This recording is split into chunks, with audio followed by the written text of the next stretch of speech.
Para todas esas mentes curiosas que no paran de buscar, esto es De Curiosos.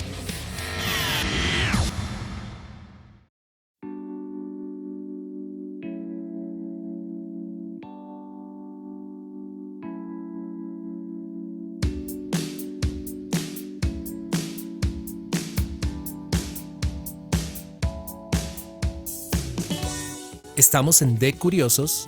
Sean todos bienvenidos a esta segunda parte del especial que empezó el episodio anterior con la sorprendente historia de Mauro Prosperi y su aventura por sobrevivir en el desierto. Antes de empezar, quisiera saludar a todas aquellas personas que se han interesado en los contenidos que hemos venido subiendo.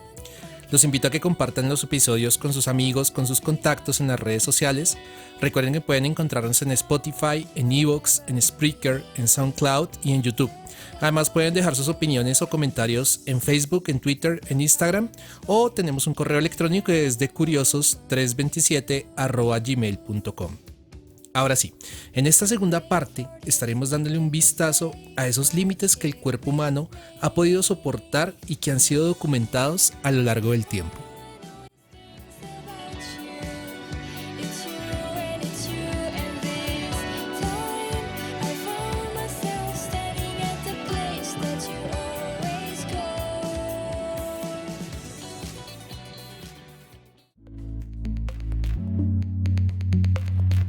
¿Cuál es el límite del cuerpo humano? ¿Hasta dónde podemos llevar el organismo antes de fallecer? La historia está llena de ejemplos reales que nos ha permitido marcar límites o fronteras entre la vida y la muerte. Para hablar de los límites del ser humano, vamos a cortar el espacio. Partamos de la base que nuestro cuerpo, sin ayuda de ningún tipo, en cualquier lugar del universo conocido, excepto la delgada línea de espacio que se extiende un par de kilómetros por encima o por debajo del nivel del mar en la Tierra, perecería en cuestión de minutos. La fisiología del organismo le permite adaptarse y tolerar un amplio rango de circunstancias. El cuerpo cuenta con mecanismos de defensa frente al calor, como la sudoración, al frío, como la vasoconstricción de la periferia, o la elevada altitud, pero aún así es evidente que el cuerpo humano tiene unos límites muy claros. Para revisar estos límites, haremos una clasificación de cierto tipo de circunstancias que pueden afectar el cuerpo humano. Empecemos con esta.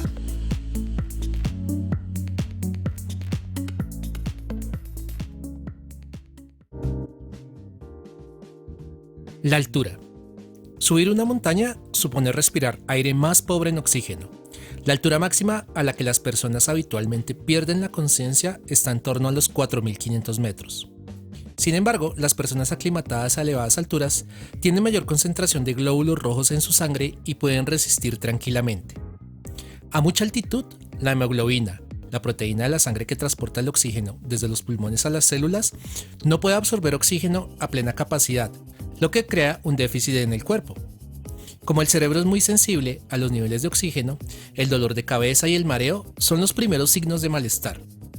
Por encima de los 5.000 metros, van seguidos la pérdida de masa muscular y el mayor riesgo de acumulación fatal de fluidos en los pulmones y en el cerebro. Sobre los 7.500 metros, la magnitud del déficit de oxígeno puede llevar a la pérdida de conciencia y finalmente a la muerte. Frente a este tipo de escenarios de altura, vale la pena revisar unos casos bastante particulares. El primero, por ejemplo, el de la azafata Vesna Vulović, quien en 1972 sobrevivió a una caída de un poco más de 10.000 metros de altura. Cuando el avión donde estaba trabajando como azafata se precipitó por un atentado con una bomba en la cabina de carga. Este brutal accidente le dejó a la azafata una fractura de cráneo, 3 vértebras rotas, una aplastada por completo, que le dejaron paralizada temporalmente de la cintura para abajo y las 2 piernas rotas. Estuvo en coma durante 27 días, razón por la que ha tenido una amnesia desde entonces y no recuerda nada desde el comienzo del vuelo hasta pasadas varias semanas ya en la clínica, pero sobrevivió. El segundo caso, en 1943, el del soldado Alan McGee, quien en su entrenamiento fue capaz de resistir una caída de 6.000 metros de altura teniendo continuos desmayos por la falta de oxígeno a gran altitud. Por último, Felix Baumgarten, que el 14 de octubre del 2012 batió 3 récords históricos al lanzarse en caída libre desde 38.969 metros de altura en una caída llamada la caída supersónica, después de haber ascendido en un globo tripulado a la estratosfera, alcanzando una velocidad de 1.357 kilómetros por hora.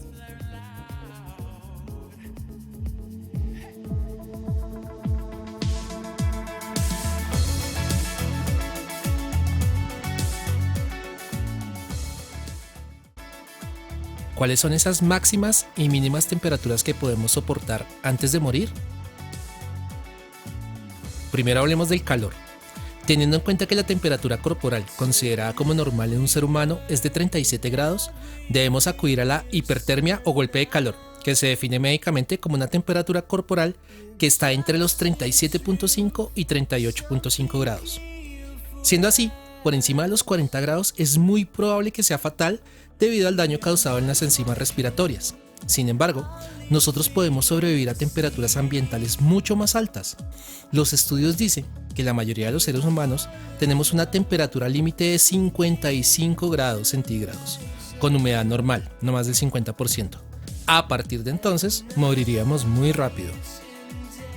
Pero, ¿qué pasa si hay un incendio o estamos en una mina y respiramos aire caliente?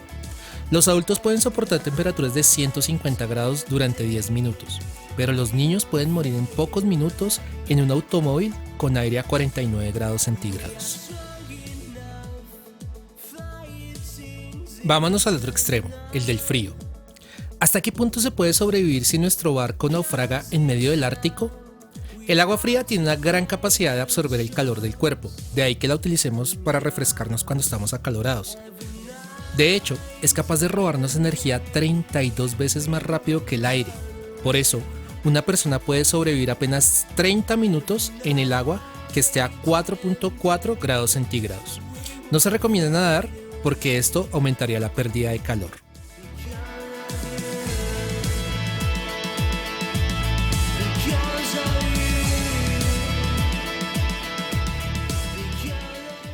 ¿Y si dejamos de respirar? Básicamente estar sin respirar es dejarle de enviar oxígeno al cerebro. Lo normal, salvo excepciones, es que sea de 4 minutos. Sin embargo, el tiempo que una persona puede mantenerse en apnea o aguantando la respiración puede ser mucho mayor a base de entrenamiento. De hecho, el récord de apnea estática con respiración de oxígeno al 100% antes de la prueba es del español Alex Segura, que aguantó la respiración 24 minutos y 3 segundos. ¿Batió el récord? Pues claro.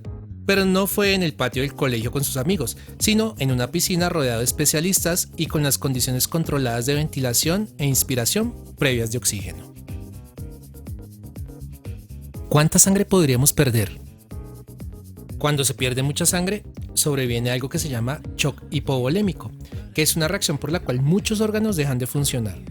Esto ocurre cuando el cuerpo ha perdido más del 40% de su sangre, o sea, 2.2 litros en una persona que tenga un total de 5.5.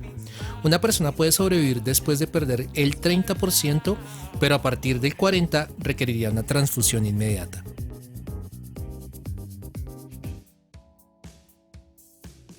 Bueno, el siguiente límite es bastante interesante.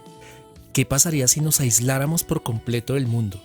Bueno, las experiencias más largas se han llevado a cabo en cuevas subterráneas, a menudo por científicos como el geólogo francés Michel Siffre, quien determinó que alejado del sol, el cuerpo se entrega a su reloj interno y llega un ciclo como de 48 horas, 36 horas despierto y 14 horas dormido, con fases de sueño profundo mucho más largas.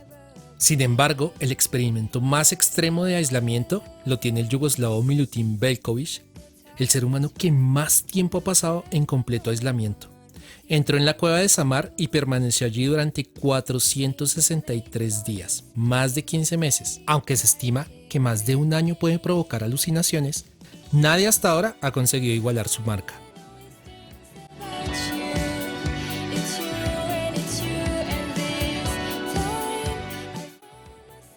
¿Hasta dónde puede aguantar el cuerpo humano la radiación? Para ilustrarlo veremos un ejemplo.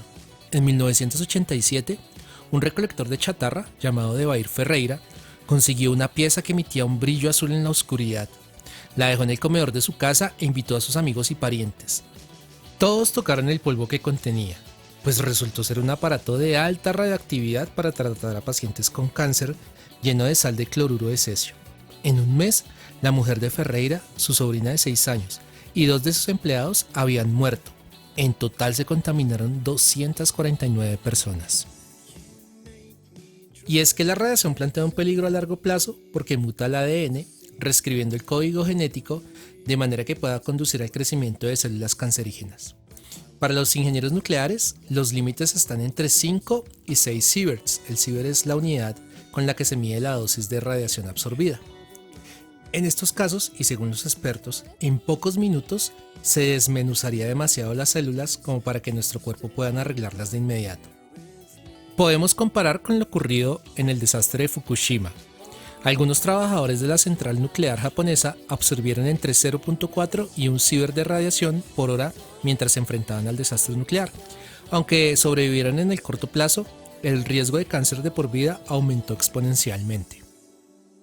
Dicen también los expertos que incluso si nos mantuviéramos lejos de los desastres nucleares, la propia radiación natural que experimenta la Tierra, del uranio en el subsuelo o de los dispositivos médicos, aumenta nuestras posibilidades de desarrollar cáncer en un año en 0,025%.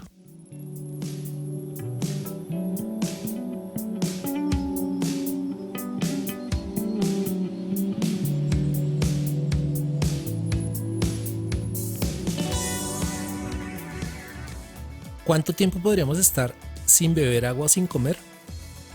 Bueno, sin comer, en teoría, cuando se te acabe finalmente la grasa corporal, las proteínas y los carbohidratos, tu cuerpo se queda sin energía y deja de funcionar. Una persona puede sobrevivir sin comer en torno de 45 días. Se considera que la muerte es inminente cuando llega a perder el 30% de su masa corporal. Sin embargo, es mucho más probable que cualquier enfermedad te mate antes de llegar a ese punto.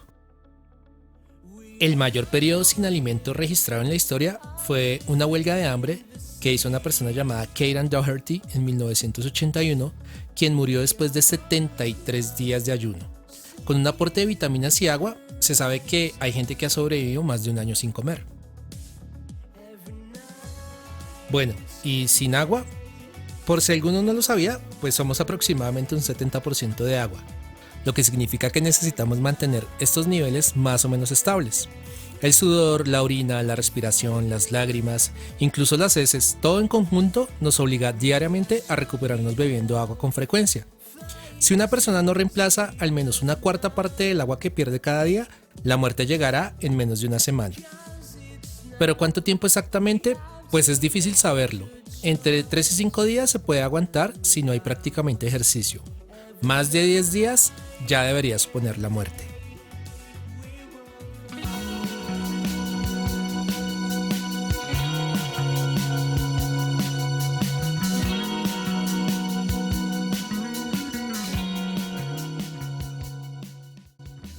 Muy bien, ya para terminar, vamos a hablar del límite que más me parece a mí curioso y que de hecho fue el que me llevó a investigar respecto a este tema. ¿Cuánto tiempo podemos permanecer despiertos sin morir? Bueno, se sabe que la privación del sueño resulta fatal. Las ratas, cuando se las mantiene despiertas, mueren a las 2 semanas, menos tiempo de lo que tarden en fallecer de hambre. En humanos, una enfermedad hereditaria llamada insomnio familiar sugiere que la muerte sobreviene en los primeros 3 meses. Uno de los primeros estudios en este campo llevó a una extraña conclusión. Ocurrió en 1894 cuando la médica rusa Mary Emanessian mantuvo a 4 perritos despiertos durante casi 5 días, momento en el cual los cachorros murieron. Mary informó que la investigación fue excesivamente dolorosa, no solo para los animales, sino según la doctora para ella misma también. 2 años después, en 1896, los doctores Allen Gilbert y George Patrick mantuvieron a un profesor y 2 estudiantes despiertos en su laboratorio de la Universidad de Iowa durante 90 horas. Desde entonces, el hombre ha ido batiendo este curioso y peligroso récord hasta 1965. El joven de 17 años, Randy Gardner, se convirtió en la persona que ha permanecido más tiempo voluntariamente despierta, nada menos que 264 horas, alrededor de 11 días. ¿Habría muerto de seguir despierto? Pues en algún momento sí, aunque solo sea por las secuelas derivadas de la privación del sueño. Pero no sabemos cuánto tiempo más podría haber aguantado. Lo cierto es que ningún humano ha muerto por la falta de sueño y por razones éticas evidentes los científicos no pueden encontrar ese punto de ruptura en el laboratorio. Por tanto, y hasta nuevos datos, las 264 horas de Gardner son el límite entre la vida y la muerte.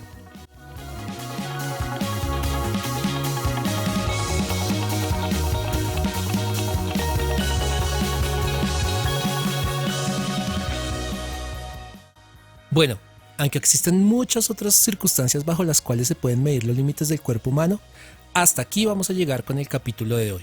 Les agradezco a todos la atención y nos veremos en un nuevo episodio de Curiosos.